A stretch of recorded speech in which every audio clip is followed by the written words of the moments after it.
innovation for banger that makes more power better than the former naturally aspirated flat 6 that needed to be run out to redline to make power but sounded so beautiful while doing it. The new 2.5-liter turbocharged 4-cylinder generates 350 horsepower, 25 more than the old 3.4-liter 6, but it does not create operatic music.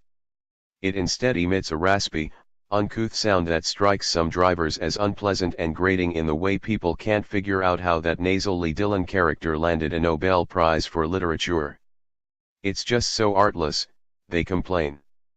In the case of this S model, and Bob Dylan, for that matter, they've got a point about the singing voice, but they're wrong about artistry.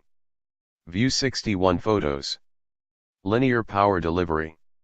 With 0.5-liter more displacement and a variable vane turbocharger that comes into play earlier in the rev range, the S doesn't suffer the turbo lag we noted in our test of the base Cayman with a manual transmission.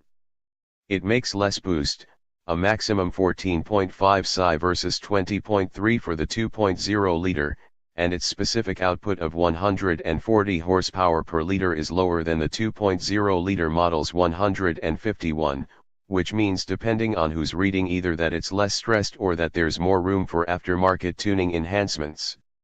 The larger point is that there's a linearity to this engine's response that, we'll argue, makes it worth considering an S model with fewer options versus loading a base Cayman with Porsche's notoriously pricey add-ons, despite a $12,400 gap in their base MSRPs.